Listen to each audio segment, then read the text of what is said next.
Congresswoman Ilhan Omar was stopped in front of the Capitol building this morning on her way to work, and here was the question and answer. Watch.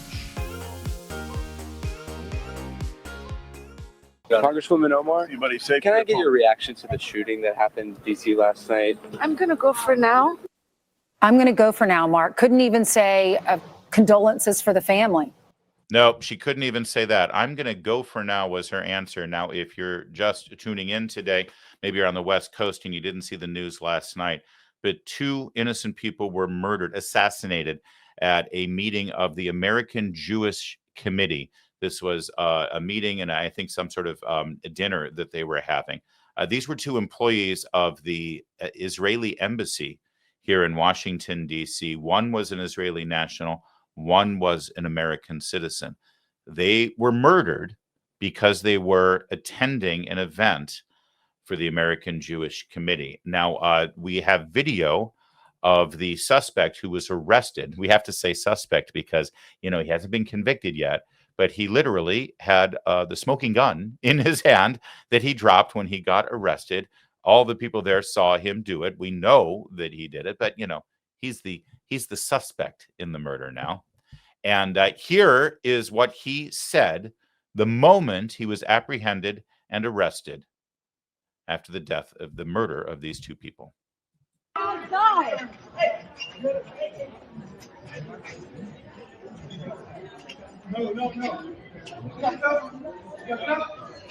Free Palestine! Free Palestine! Free Palestine! Now, of course, we may never know this man's motive for this murder. That's how cable news will report this. Well, we shouldn't jump to conclusions on this. Free Palestine. Did that sound familiar to you? Yeah, it's the same chant that you hear on Ivy League campuses every day, or maybe downtown in the city that you live in. Chanted by protests organized by deep-pocketed, well-funded groups that encourage the endorsement of Hamas and their tactics to wipe Israel off the map. So now that you know the context of the murder of these 2 people who were murdered because they attended the American Jewish Committee meeting, now that you see exactly what the murderer, as he was being arrested, chanted, free Palestine, free Palestine, let's look again to see what Ilhan Omar, a sitting member of Congress, had to say when asked about comment with regard to these murders. Congresswoman Omar, anybody safe? Can I get your reaction to the shooting that happened in D.C. last night? I'm going to go for now. Well, you know what? Listen, the dude asked for her reaction. And, well, we got her reaction, didn't we? That's her reaction. Now, understand, this has got to be maybe 10, 11 hours after the murder happened. She had been working in Congress. There was a vote this morning on the reconciliation package. She knew what the news was. She knew exactly what happened. It happened around 9 p.m. last night, Eastern time in Washington, D.C. She knew exactly the circumstances of the murder of these 2 people. She knew why they were murdered, and she knew exactly what the murderer said. So when the guy said, hey, can I have your reaction? No, here's the reaction. Congresswoman Omar, anybody safe? Can I get your reaction to the shooting that happened in D.C. last night? I'm going to go for now. Yeah, I'm good. I got nothing to say. I think my friend spoke for himself last night because, what he said is exactly the kind of thing that Ilhan Omar has said in the past. From the river to the sea, why not? CNN this morning interviewed someone who was at that meeting and witnessed the murder. And what he had to say is instructive, at the very least. As you go forward, with what you have seen, can you give us any sense, because you said you looked the shooter in the eyes, can you give us any sense of what you saw in him as he was sort of getting help and people were tending to him as if he too was a victim of seeing this? Yeah, well, to be clear, I heard about that part because we were in a secure room when he initially walked in. I just saw him screaming and then being handcuffed. But what I saw in his eyes, I mean, I went to Columbia for grad school, and I saw the same thing in his eyes as I saw in the eyes of all the protesters at Columbia. Nothing different between him and them. But they did not create this horrific shooting. They did not, you know, sort of. They didn't shoot. They haven't shot gave permission. They gave the permission. And wait, they've called for this. They have called for intifada revolution, which is the same thing he yelled last night. Do you worry that there will be a conflation, though, of the two, those people who are speaking their mind, who really care about what is happening in Gaza, and those people who are like this person who did this horrific shooting, who intend to do harm?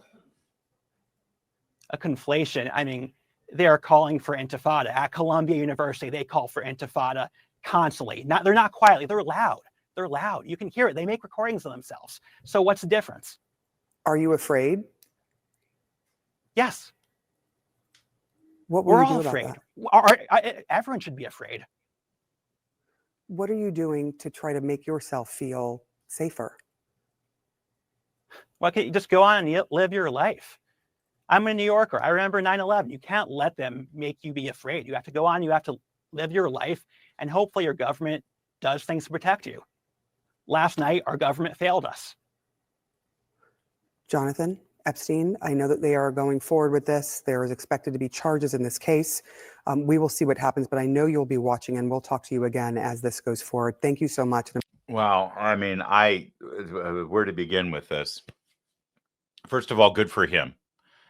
Good for him. And what he said there, listen, I went to Columbia. I saw the same look in the protesters' eyes who stood and screamed the same chant on my campus and didn't allow me to walk across the campus because I'm Jewish. I saw the same look in their eyes as I saw in this murderer's eyes. And what we saw here in the question and answer process here, let's go to the question here, because she began to challenge him. This is something that I point out to you all the time. When these journalists and hosts of television shows don't think their job is to ask questions and get information from the guest. I mean, they've gone out of their way to book a guest on their show, thinking, I'm assuming, that the guest brings insight and perspective that may better inform their viewers and their audience, right? So what do? You ask them questions and you try to get that information so that your viewers are better informed, better educated, better enlightened, better entertained. But instead, these people who run these shows think that their job is to debate with these people, to fight with these people, and to sort of win points and score points for their side or something with their priors, with their preconceived understandings of what the truth is. If you already know what the truth is, ma'am, then why are you conducting an interview at all? Don't have a guest on there. You just tell us what you know. So when he says, I saw the same look in this guy's eyes as I saw with the protesters at Columbia, her initial gut instinct is to debate the guy. Well, you know, there's a big difference between those protesters and what this guy did, right? That's where she begins. Watch this metamorphosis, though. But they did not create this horrific shooting. They did not, you know, sort of. They didn't shoot. They gave permission. It's a great answer. They gave permission. They created an environment where this guy felt empowered to do so. Listen, if you hear for what we've heard for 2 years now, ever since the slaughter of October 7th, that what happened on October 7th, as awful as it may be, and we condemn violence of all kinds of violence, but especially the violence that the state of Israel has conducted for decades against the Palestinian people. When you hear that kind of garbage, and when you say you have to understand the rage of the people, you have to understand why they did October 7th. It was justified because they're living in an apartheid state, because they're occupied, because they've been colonized, because they're being, even though the truth is that they've had self-rule for 20 years. The problem is they didn't actually elect a functioning government. They elected a terrorist state to run them, a terrorist state that took all the aid that's been given to them from Western countries like the United States to build death tunnels so that they could hide after they go and slaughter as many Jews as possible. They didn't feed their people. They didn't build an economy. They didn't build an infrastructure. They built a bunker that they could live in after they tried to murder as many Jews as possible. That's what Gaza is. But when you've heard this rhetoric, you've heard this propaganda, you've heard this immoral rationalization of the murder and hostage taking. They're still holding hostages right now as we speak. But it's been rationalized by the intellectual political left and the media, like this lady at CNN, to say, well, you have to understand, it's Israel who's conducting a genocide right now. Listen, you don't like the war right now going on in Israel and the Gaza territories. You don't like the fact that people are dying because Israel is trying to defend itself and eradicate themselves from Hamas, the terrorist organization that killed all of those people on October 7th, continues to kill Jews, continues to hold Jews hostages, and continues to call for the destruction of the nation of Israel. You don't like that? There's a great way for it to end. Hamas needs to unconditionally surrender. Why aren't you calling for that? Because, I'll answer the question, because they hate Jews and they hate the state of Israel more than they hate the death of innocent people. That's why. And so this lady who says, well, they didn't create this happening, the guy's absolutely right. When you hear that kind of evil propaganda rhetoric enough, you'd be surprised how many people think, my God, they're engaged in a genocide? We need to do something to stop this. Maybe we should, kill the people who are creating the genocide, right? And the next thing you know, a lunatic is murdering innocent people in Washington, D.C. at an event because he thinks they're Jewish. So that's the first question and answer. Then she tries to debate with him. She tries to debate with this guy. They gave the permission. And they've called for this. They have called for intifada revolution, which is the same thing he yelled last night. Do you worry that there will be a conflation, though, of the two, those people who are speaking their mind, who really care about what is happening in Gaza, and those people who are like this person who did this horrific shooting, who intend to do harm? You know how I call them teleprompter readers with really good haircuts? This is what happens when you actually have to think on your feet, try to be a human being, try to use your brain and engage in a back and forth conversation with someone without the benefit of a teleprompter. Did you hear that incoherent question? Are you afraid there will be a conflation between the people who really just care about what's going on in Gaza and are calling for an end to the war and this guy who took action and actually murdered these people? And this guy's like, he just witnessed a murder of 2 innocent people. It's like within hours. It was, what is it? It's only 10 hours ago, 8 hours ago. And she's wringing her hands that, the real concern here is that the people protesting might get tagged with this violence. Are you afraid? Of course he's not afraid of that.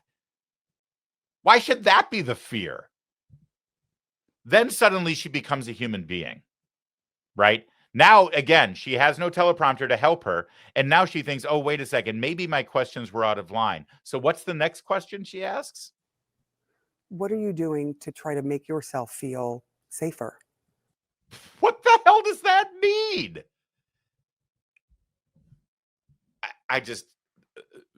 I love journalism. I love the news. I love the First Amendment. I love freedom of the press.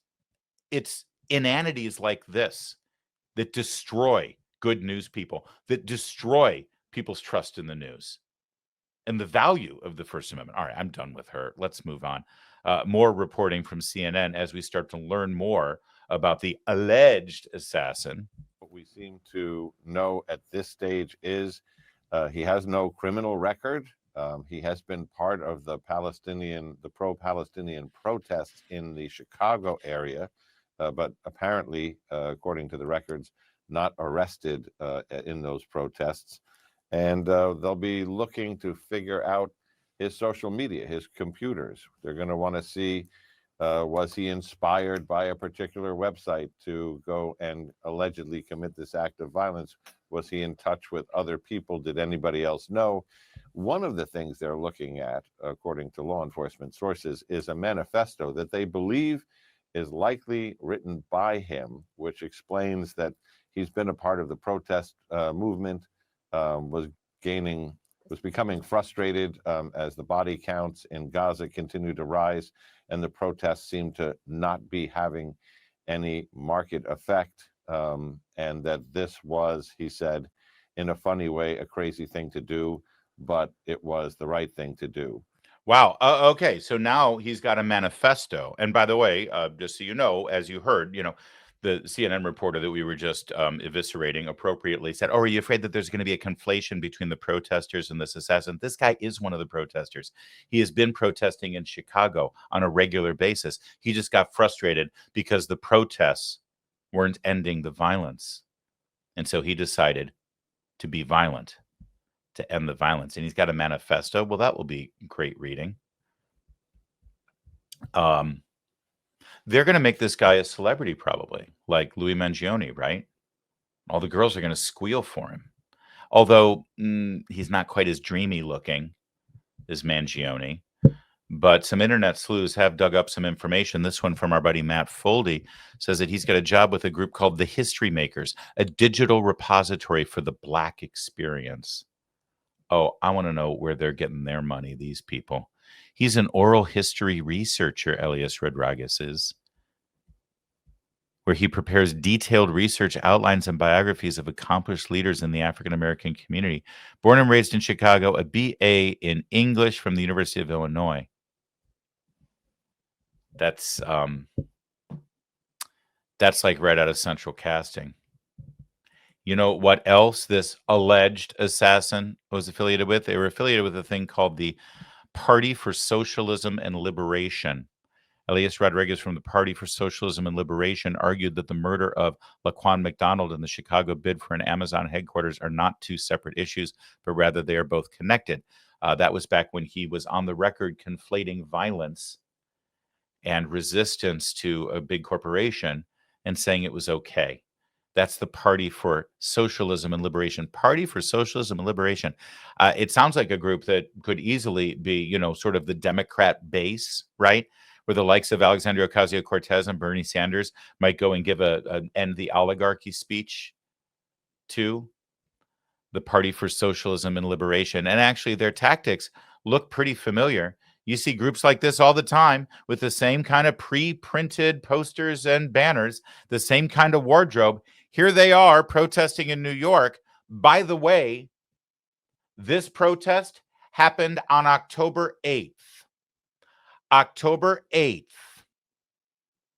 2023, the day after the slaughter in Israel, where most human beings spent the day weeping and mourning the death of over 1,000 innocents, the rapes, the beheadings, the slaughter, the kidnapping.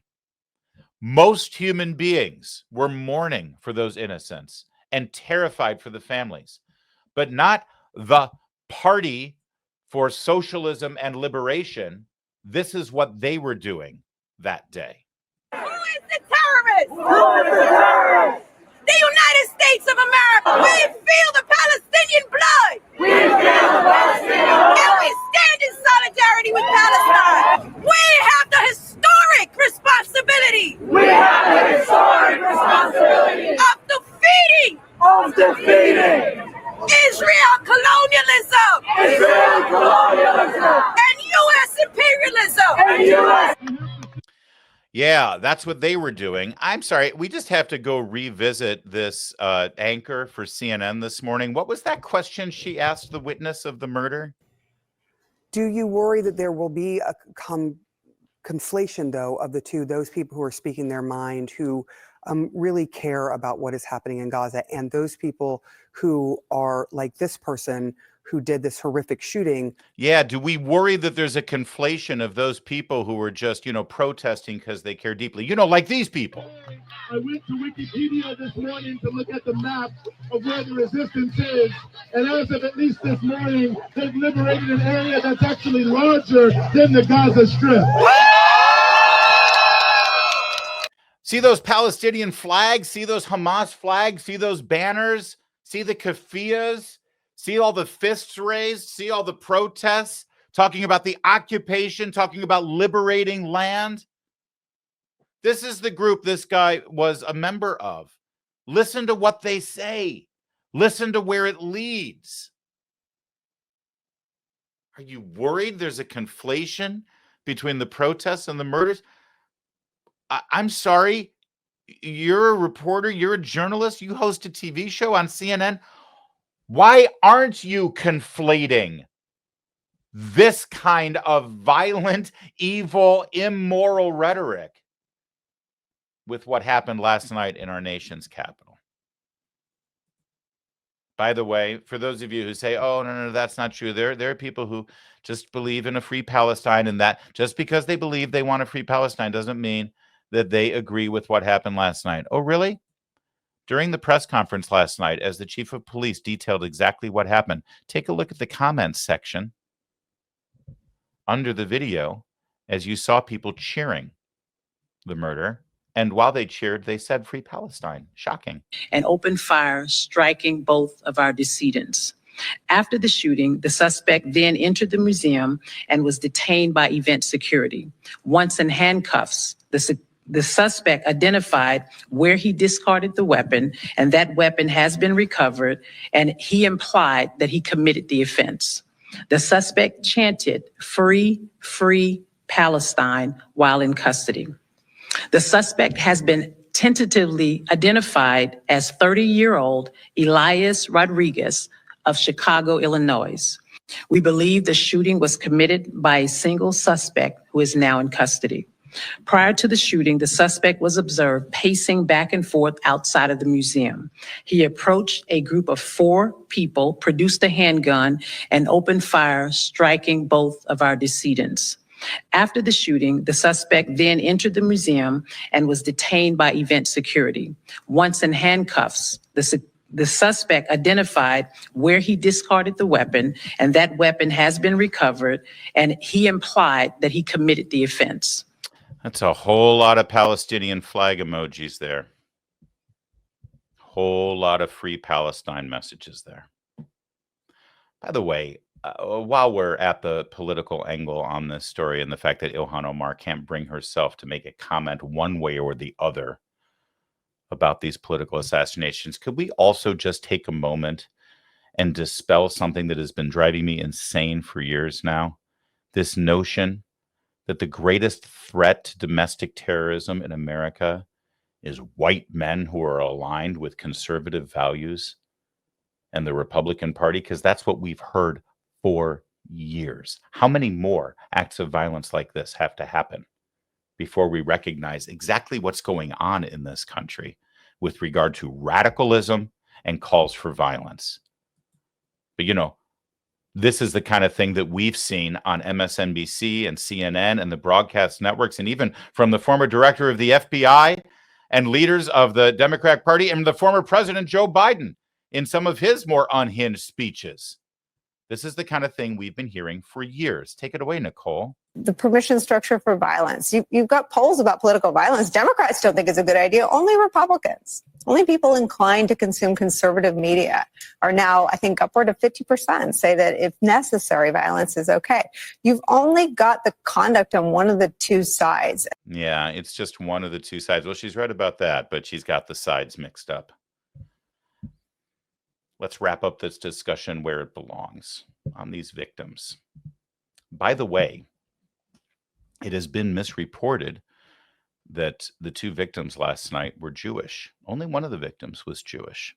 The American-born woman was of Jewish descent. She worked at the Israeli embassy, but the Israeli citizen who was here working on a diplomatic visa for the Israel embassy, he was actually a Christian. But it doesn't matter because they were on the wrong side. And so they had to be murdered. Sarah Milgar, I believe her last name is, she worked in Washington, D.C. and recently, ironically, tragically, met with our new EPA administrator, Lee Zeldin, who is also of Jewish descent, came to the EPA HQ. Lee Zeldin posted today, she struck me as a young woman filled with life and positivity. Heartbroken to learn that she was one of 2 tragically murdered last night by a Jew-hating radical screaming free Palestine. May Sarah and Yaron rest in peace. We started with Ilhan Omar, who can't bring herself to make any comment whatsoever about the murder of these 2 young, amazing people. By the way, he had just bought an engagement ring. He was going to fly her back to Jerusalem this weekend to meet his parents and ask for her hand in marriage. We started with Ilhan Omar.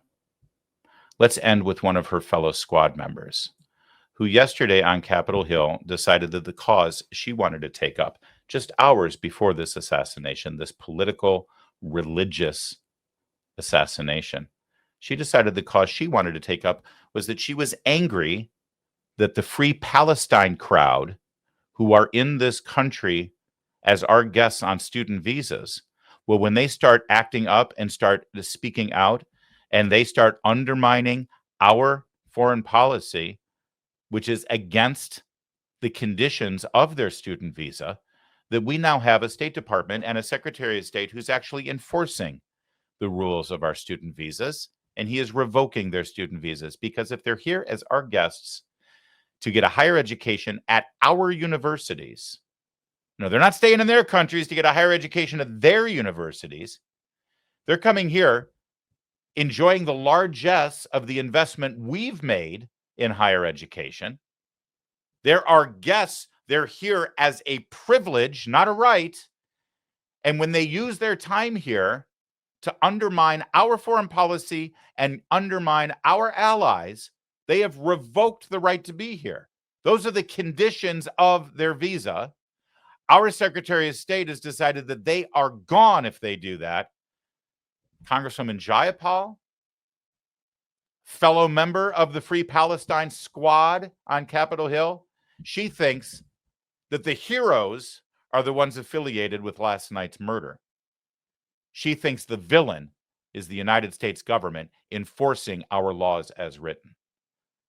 So here's how it went down between the Free Palestine Congresswoman Jayapal and our Secretary of State, Marco Rubio. Was a guest in the United States on a student visa. No one's entitled to a student visa. So you revoked her student visa based on an op-ed which trumps the Supreme law of the land, which is the Constitution. Someone's coming up here to stir up problems on our campus. We're going to revoke their visa. She didn't do any of that. She wrote an op-ed. Well, she that's wrote what an you op-ed, claim. and I'm talking Claim. to you about her particular That's case. claims and your You claims. Those are not the facts. you reclaiming my time. You revoked her student visa Yes, because proudly. she wrote an op-ed. And Would we'll do you more. revoke? We're going to do more. I of them. haven't. We will revoke the visa of anyone who's in this country as a guest. Are who's you here to are you stir up going to trouble. revoke the visa of somebody who made I mean, that? the case. that, I'll look at it. that I'm looking. statement? I'm looking Well, to get crazy people actually, out of our it's country. not just about revoking. Forward You to actually, revoking the visas Secretary of any Rubio, lunatics you excuse can me, identify. reclaiming my time. If these are legitimate law enforcement agents carrying out proper arrests, why are they hiding their identities? Because then radical crazies will try to hurt them. That's right. Of course they will, because there's assassins out there. That's why. I love Rubio. I'm going to find any crazy lunatics in this country, and we'll deport every single one of them. Even you, Congresswoman. Sadly, though, I think she's a U.S. citizen. I think. I'm pretty sure. As I said earlier in the program, some of these issues are pretty clear. Pay close attention. Who's on the side, as Marco Rubio put it, who's on the side of the crazy, ranting lunatics? And who's on the side of the victims of those lunatics? It tells you everything, and I mean everything you need to know about where we are right now in this country and in this world.